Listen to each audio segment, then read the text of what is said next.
വരും. LNTയുടെ current price എന്ന് പറഞ്ഞാൽ 1400 രൂപയാണ്. അവിടെ ക്ലിക്ക് ചെയ്ത് കഴിഞ്ഞാൽ നിങ്ങൾക്ക് ബൈ ഓർ സെൽ, ബൈ എന്നും സെൽ എന്നും കാണാൻ കഴിയും. അപ്പോൾ നമ്മളിപ്പോൾ വാങ്ങുകയാണ് ചെയ്യുന്നത്. അപ്പോൾ ബൈ കൊടുക്കുക.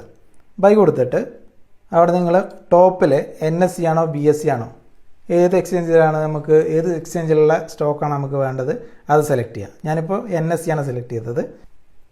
അപ്പോൾ അതിൻ്റെ താഴെയായിട്ട് നിങ്ങൾക്ക് ക്വാണ്ടിറ്റി, പ്രൈസ് എന്നിവ കാണാം. നിങ്ങൾക്ക് എത്ര വിലക്കാണോ വാങ്ങേണ്ടത് ആ ഒരു പ്രൈസ് നിങ്ങൾക്ക് അവിടെ എൻ്റർ ചെയ്യാം. ഇപ്പോൾ കറണ്ട് മാർക്കറ്റ് പ്രൈസ് 1400 ആണ്. അപ്പോൾ എനിക്ക് 1400 വേണ്ട, അതിനി കുറഞ്ഞിട്ട് 1380 ആകുമ്പോൾ അത് വാങ്ങിച്ചാൽ മതി എന്നുണ്ടെങ്കിൽ ഞാനിവിടെ താഴെ ഓർഡറിലെടുത്ത് ലിമിറ്റ് സെലക്ട് ചെയ്തിട്ട് ഇവിടെ CNC സെലക്ട് ചെയ്യുക. എന്നിട്ട് നമുക്ക് എത്ര രൂപക്കാണോ വാങ്ങേണ്ടത് ആ ഒരു പ്രൈസ് അവിടെ എൻ്റർ ചെയ്യാം. ഇപ്പോൾ 1308 അവിടെ എൻ്റർ ചെയ്ത് കഴിഞ്ഞു. ഇനി എത്ര ക്വാണ്ടിറ്റി വാങ്ങണം? നമ്മളുടെ അടുത്ത് ഇപ്പോൾ ഉള്ളത് മാക്സിമം 50,000 ആണ്. ആ ഒരു 50,000 ഡിവൈഡഡ് ബൈ 1380 ചെയ്ത് കഴിഞ്ഞാൽ നമുക്ക് ഏകദേശം 36 ഷെയർസാണ് വാങ്ങിക്കാൻ പറ്റുള്ളൂ. അപ്പോൾ ആ ഒരു ക്വാണ്ടിറ്റി നമ്മൾ അവിടെ ആഡ് ചെയ്തിട്ട് ഓർഡർ പ്ലേസ് കൊടുക്കുക, ബൈ കൊടുക്കുക. അപ്പോൾ ആ ഒരു ഓർഡർ പ്ലേസ് ചെയ്തതായിട്ട് നിങ്ങൾക്ക് കാണാൻ കഴിയും.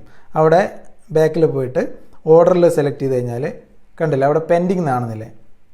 പെൻഡിങ്ങിൽ പോയി കഴിഞ്ഞാൽ നിങ്ങൾക്ക് അവിടെ കാണാൻ കഴിയും നമ്മൾ 1380 രൂപയ്ക്ക് വാങ്ങാൻ വേണ്ടിയിട്ട് നമ്മൾ ഓർഡർ പ്ലേസ് ചെയ്തിട്ടുണ്ട്. അപ്പോൾ ഇപ്പോൾ നിലവിലുള്ള പ്രൈസ് അവിടെ തൊട്ട് താഴെ കൊടുത്തിട്ടുണ്ട്, കണ്ടില്ലേ? ഇവിടെ LTP 1401 രൂപയാണ് ഇപ്പോൾ ആ ഒരു ഷെയറിൻ്റെ വില. അപ്പോൾ അത് കുറഞ്ഞ് 1380 ആയാലും മാത്രം നമുക്ക് വാങ്ങിയാൽ മതി. അതെല്ലാം നമ്മൾ ഓർഡറാണ് പ്ലേസ് ചെയ്തത്. ഓക്കെ, അവിടെ തൊട്ടിപ്പുറത്തായിട്ട് എക്സിക്യൂട്ടഡ് എന്ന് കാണാൻ കഴിയും. അതായത് ഈ ഓർഡർ നമ്മൾ വാങ്ങിച്ചത് സക്സസ്ഫുൾ ആയിട്ടുണ്ടെങ്കിൽ അവിടെ ഈ ഒരു എക്സിക്യൂട്ടറിൽ കാണിക്കും. അപ്പോൾ നമ്മുടെ കയ്യിലുള്ള നമ്മുടെ ഈ ഒരു അക്കൗണ്ടിലുള്ള മുഴുവൻ ക്യാഷും നമ്മൾ യൂസ് ചെയ്ത് കഴിഞ്ഞു. ഇനി നമുക്കൊരു വേറൊരു ഷെയർസ് വാങ്ങിക്കാൻ പറ്റുമോ നോക്കാം. ഇപ്പോൾ ഒരു ഹീറോയുടെ ഷെയർ വാങ്ങിക്കാൻ വേണ്ടിയിട്ട് നമുക്ക് ട്രൈ ചെയ്തേക്കും. ബൈ കൊടുക്കുക. അവിടെ നമുക്ക് 50,000 ഇവിടെ നമ്മുടെ ഈ ഒരു കറണ്ട് പ്രൈസ്, മാർക്കറ്റ് പ്രൈസ് 2896 ആണ്. അതിങ്ങനെ വേരിയേഷൻ വന്നുകൊണ്ടേയിരിക്കും, മാറിക്കൊണ്ടേയിരിക്കും. അപ്പോൾ ഒരു 50 നമുക്ക് 2880 ആകുമ്പോൾ വാങ്ങിച്ചാൽ മതി. അപ്പോൾ 50,000-ന് എത്ര ഷെയർസ് വാങ്ങിക്കാൻ പറ്റും? 17 ഷെയർസ് വാങ്ങിക്കാൻ പറ്റും.